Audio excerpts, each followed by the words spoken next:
കൊല്ലം നീണ്ടകരയിൽ കടലിൽ കാണാതായ മത്സ്യത്തൊഴിലാളി ഗൗതം കൃഷ്ണയ്ക്കായി തെരച്ചിൽ ഊർജിതം. ഗൗതം കൃഷ്ണയുടെ അമ്മ രേഷ്മ കോസ്റ്റൽ പോലീസ് സ്റ്റേഷനിലെത്തി പ്രതിഷേധിച്ചതിന് പിന്നാലെയാണ് നീണ്ടകരയിലെ തെരച്ചിൽ ഊർജിതമാക്കിയത്. മുങ്ങൽ വിദഗ്ധർ കടലിലിറങ്ങിയാണ് പരിശോധന നടത്തുന്നത്. ഡി ബിനോയ് ചേരുന്ന വിവരങ്ങളുമായി. ബിനോയ്, ഏതായാലും നമുക്കറിയാം കഴിഞ്ഞ ദിവസമാണ് ഇത്തരത്തിൽ കോസ്റ്റൽ പോലീസ് സ്റ്റേഷനിലെത്തി ഇത്തരത്തിൽ ഗൗതമിന്റെ അമ്മ വലിയ രീതിയിൽ പ്രതിഷേധമടക്കം നടത്തിയത്. ഇതിന് തൊട്ടു പിന്നാലെ ഇപ്പോൾ എന്തായാലും ഗൗതമിനായുള്ള തെരച്ചിൽ ഊർജിതമാക്കിയിരിക്കുകയാണ്. 8 ദിവസമായി ഗൗതമിനെ കാണാതായിട്ട്. എന്തൊക്കെയാണ് മറ്റു വിവരങ്ങൾ? ഈ മാസം 31-നാണ് ഗൗതമും അച്ഛനും അമ്മയുടെ അച്ഛനും ചേർന്ന സംഘം മത്സ്യബന്ധനത്തിനായി നീണ്ടകര പുത്തൻതുറയിൽ നിന്നും പോയത്. വള്ളം പുറപ്പെട്ട് ഉടൻ തന്നെ ശക്തമായ തിരമാലയിൽപ്പെട്ട് മറിയുകയായിരുന്നു. വള്ളത്തിൽ 14 പേരുണ്ടായിരുന്നു. ഈ 14 പേരിൽ 11 പേരെയും തൊട്ടടുത്ത വള്ളങ്ങളിൽ വന്ന ആളുകൾ രക്ഷിച്ചു. പക്ഷേ 3 പേരിൽ ഗൗതമിൻ്റെ അമ്മയുടെ അച്ഛൻ, അതായത് രാജീവിനെ അപ്പോൾ തന്നെ കരയ്ക്കെത്തിച്ചെങ്കിലും പക്ഷേ ജീവൻ രക്ഷിക്കാനായില്ല. രാധാകൃഷ്ണൻ്റെ മൃതദേഹവും കണ്ടെത്തുകയായിരുന്നു. എന്നാൽ ഇപ്പോൾ ഗൗതമിനെ കുറിച്ചുള്ള അന്വേഷണം നടത്തുന്നുണ്ടെങ്കിൽ തന്നെ ഇതുവരെയും ഒരു വിവരവും ലഭിച്ചിട്ടില്ല. ഇതേ തുടർന്നാണ് ഗൗതമിൻ്റെ അമ്മ രേഷ്മ കഴിഞ്ഞ ദിവസം നീണ്ടകര കോസ്റ്റൽ പോലീസ് സ്റ്റേഷനിലെത്തുകയും പ്രതിഷേധിക്കുകയും ചെയ്തത്.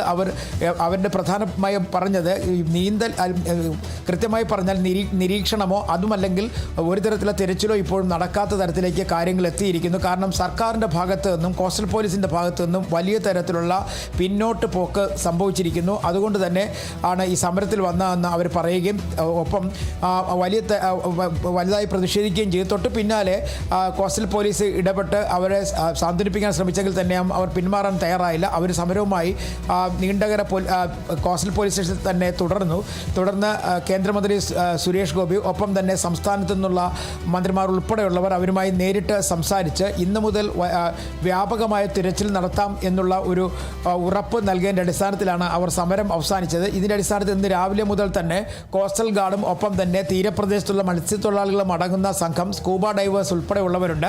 ഇവർ ഈ വള്ളം മറിഞ്ഞ ഭാഗങ്ങൾ കേന്ദ്രീകരിച്ചുള്ള അന്വേഷണം ആരംഭിച്ചു കഴിഞ്ഞിരിക്കുന്നു.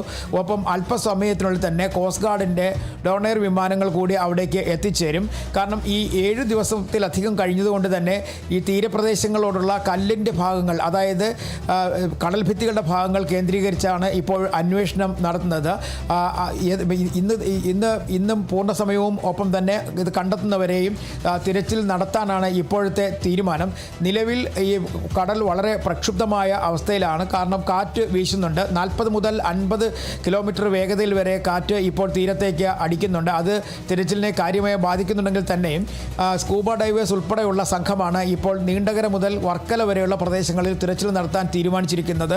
ഒരു സംഘം കോസ്റ്റ് ഗാർഡിൻ്റെ മറ്റൊരു സംഘം തിരുവനന്തപുരം ഭാഗത്ത് നിന്നും വർക്കല കേന്ദ്രീകരിച്ചും ഇപ്പോൾ തിരച്ചിൽ നടത്തുന്നുണ്ട്. അങ്ങനെ 2-3 സംഘങ്ങളായി തിരിഞ്ഞുകൊണ്ടാണ് ഗൗതമിന് വേണ്ടിയുള്ള തിരച്ചിൽ വ്യാപകമാക്കിയിരിക്കുന്നത്. തിരച്ചിൽ രാവിലെ തന്നെ തുടങ്ങുകയും ചെയ്തു. സുന്നി യുവജന സംഘം സംസ്ഥാന കമ്മിറ്റി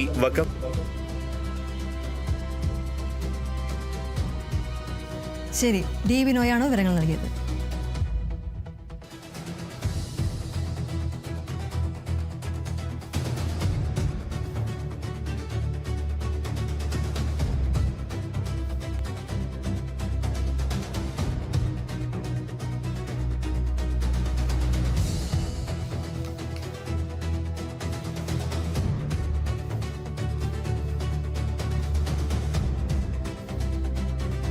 തിരുവനന്തപുരം വിഴിഞ്ഞത്തും മുതലപ്പുഴയിൽ നിന്നും കാണാതായ 2 മത്സ്യത്തൊഴിലാളികൾക്കായുള്ള തെരച്ചിൽ 8ാം ദിനവും തുടരുകയാണ്. വിഴിഞ്ഞം സ്വദേശി ജോണിയെയും മുതലപ്പുഴ സ്വദേശി ഷിജിനെയും കണ്ടെത്താനുള്ള തെരച്ചിലാണ് പുരോഗമിക്കുന്നത്.